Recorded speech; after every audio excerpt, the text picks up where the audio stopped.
Claire is another Steam horror game with a pixelated retro style. It's pretty much a 2D Silent Hill with combat completely removed. The style is similar to another 2D Silent Hill inspired game called Lone Survivor, which I probably won't review for a while since I've already beaten the game. After playing the short tutorial, I had low expectations. I didn't think this game would be that scary. I was put off a little bit by the style, but it quickly grows on you. The initial section is another amateur haunted house, with light bulbs flickering on and off, and that's about it. The music, as expected in this type of game, is pretty well done. I have absolutely no complaints with the sound design. Oh, it was all a dream. I'm not playing as a lolly. I'm instead a weird mix of Zoe from Left 4 Dead and Heather from Silent Hill 3. I really didn't want to compare her to Zoe at first, but after a few Left 4 Dead references were tossed into the game, it's safe to assume that's where the outfit came from. After the story begins, you're introduced to the concept of Claire's mother hidden behind hospital curtains. You know she's sick, you know something's wrong with her, and it really adds a sense of mystery, and we all know there's going to be some deep shit involved. Shortly after you retrieve some coffee, you're now in the Otherworld. I only call it the Otherworld because Silent Hill named it, honed it, and perfected it. Here's the question though, if Silent Hill is so easy to do, why hasn't Konami made a good Silent Hill since 3? The absolute worst aspect of the game is the map. This mapping system is the same way in Lone Survivor. Trying to convey a sense of 3D direction within a 2D plane is just absolutely confusing. It's not that I don't get where it's supposed to go. If I had the time to look at it, I can make sense of it. But a lot of times in these horror games, you don't have time to look at a map. You got these little black ink blots crawling up behind you, and they're not here for show and tell. Once you've ran past one and into an adjacent room, it can chase you.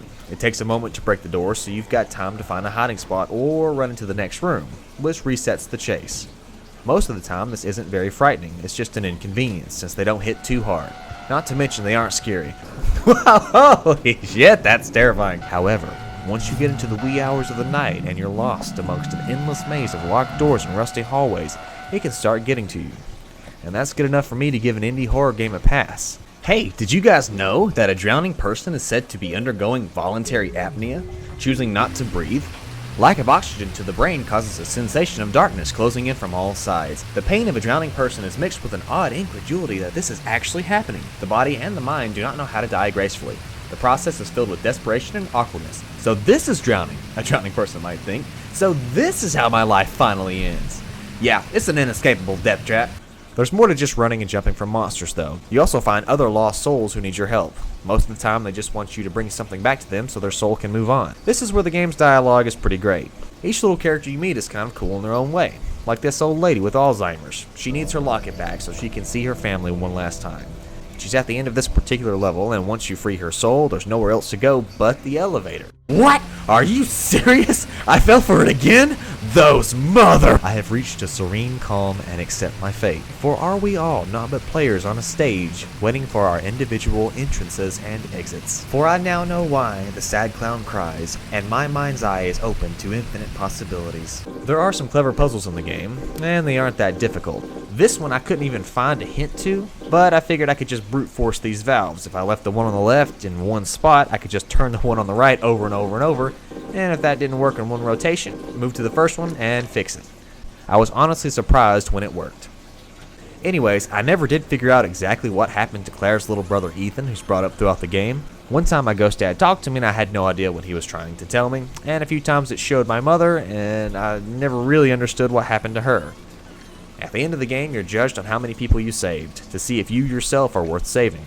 And besides the librarian, who I couldn't find her third book she was looking for, and a metalhead who wanted a radio, which mind you I did find, but the map was such a clusterfuck I had to give up on him. I ran around in circles for an hour and just ended up back in the same spot. The game deemed that I was not worth saving and ended right there.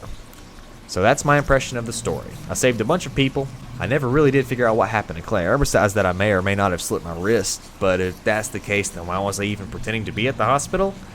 Did my mom drown herself? Was she actually in a hospital? Did my dad die from alcohol or some other means? I'm so confused. No joke though, I think it's a pretty great game. It kept me interested the entire way through, and its length is just right. I might go back and get the real ending one day. My Steam backlog is pretty large though, so I probably won't. However, I will definitely collect these hot Steam trading cards.